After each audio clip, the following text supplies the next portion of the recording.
കർണാടക, തമിഴ്നാട്, കേരള ഈ 3 സംസ്ഥാനങ്ങൾക്ക് വേണ്ടിയിട്ടുള്ള ഒരു ക്യാമ്പസ് ആയിരുന്നു. 2020 ആകുമ്പോഴേക്കും അത് സമ്പൂർണ്ണമായിട്ടൊരു സ്പെഷ്യൽ ക്യാമ്പസ് ആവണം നമ്മൾ പ്രതീക്ഷിക്കുന്നത്. ഇതിലാണ് നമ്മൾ വർക്ക് ചെയ്തുകൊണ്ടിരിക്കുന്നത്. ഈ അടുത്ത മെയ് മാസം ഇതിന്റെ പെർമനന്റ് കെട്ടിടത്തിന്റെ തറക്കല്ലിടൽ കർമ്മം, ശിലാസ്ഥാപനം ബഹുമാനപ്പെട്ട നമ്മുടെ രാഷ്ട്രപതി നിർവഹിക്കാൻ വേണ്ടി ഞങ്ങൾ പ്രവർത്തിച്ചുകൊണ്ടിരിക്കുന്നത്. VC സംസാരിച്ചിട്ടുണ്ട്. ഇവർ അതിനു വേണ്ടിയിട്ട് വലിയ ശ്രമം നടത്തുന്നുണ്ട്. സംസ്ഥാന സർക്കാരും അതിനു വേണ്ടിയിട്ടുള്ള ഇടപെടൽ നടത്തിക്കൊണ്ടിരിക്കുന്നുണ്ട്. പിന്നെ അധ്യാപകരെ ഇവിടെ പെർമനന്റ് ആയിട്ട് വെക്കാനുള്ള അധ്യാപകരായിട്ട് നടപടി അത് ഏകദേശം ആയിട്ടുണ്ട്. ഈ 2 ആഴ്ച മുമ്പ് നമ്മുടെ NAC ഇവിടെ വിസിറ്റ് ചെയ്തിരുന്നു.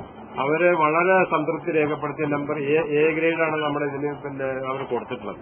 അതുപോലെ തന്നെ ഇപ്പൊ നമുക്ക് 3 കോഴ്സുള്ള MBA, LLB, അതുപോലെ തന്നെ B.Ed 330 കുട്ടികളുള്ളൂ.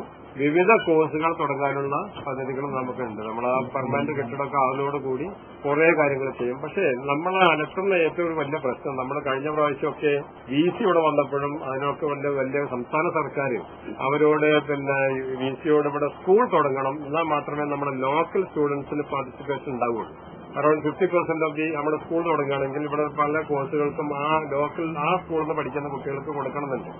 അപ്പൊ അതിനുവേണ്ടി നമ്മൾ പല പ്രാവശ്യം ചോദിച്ചിട്ടുണ്ടായിരുന്നു. പക്ഷേ അതില് ഇപ്പോ ഈ അവരുടെ ഒരു ഭരണഘടനാ പ്രകാരം സ്കൂളുകൾ തുടങ്ങണമെന്നുണ്ടെങ്കിൽ അവിടെയുള്ള അലിഗഡ് യൂണിവേഴ്സിറ്റിയുടെ ഒരു പള്ളിയുണ്ട്. ആ പള്ളിക്ക് ചുറ്റും 15 കിലോമീറ്റർ റേഡിയസിൽ മാത്രമേ സ്കൂളുകൾ ആരംഭിക്കാൻ കഴിയുള്ളൂ എന്നാണ് അതിൽ എഴുതി വെച്ചിട്ടുള്ളത്.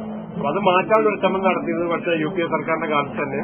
പക്ഷെ അപ്പോഴേക്കും ഗവൺമെന്റ് മാറി. ഇപ്പൊ നമ്മുടെ ഈ സർക്കാരിനോട് മിനിസ്റ്ററോട് പറഞ്ഞിട്ടുണ്ട്. ഇന്നലെ വീണ്ടും ബഹുമാനപ്പെട്ട മുഖ്യമന്ത്രി അവർക്ക് MHRD അവർക്കൊരു ലെറ്റർ ഇന്നലെ എഴുതിയിട്ടുണ്ട്.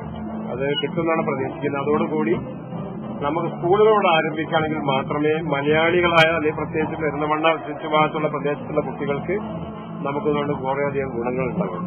സ്പോർട്സ് അതോറിറ്റി ഓഫ് ഇന്ത്യയുടെ സഹകരണത്തോടുകൂടി ഒരു സ്പോർട്സ് വില്ലേജ് അത് നമുക്ക് എഴുതി തന്നിട്ടുണ്ട്.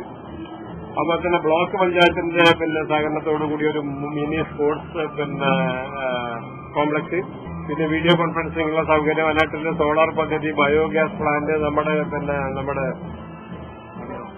ഹോളി ഹൗസ്, പിന്നെ ചെറിയൊരു ഡയറി ഫാം, ഈ കാര്യങ്ങളൊക്കെ ഉണ്ട്. പിന്നെ അതുപോലെ തന്നെ അവർക്ക് 2 വാഹനങ്ങളെ വലിയ പ്രശ്നം ഉണ്ടായിരുന്നു. ഇതുവരെ ഒന്നും ഉണ്ടായിരുന്നില്ല.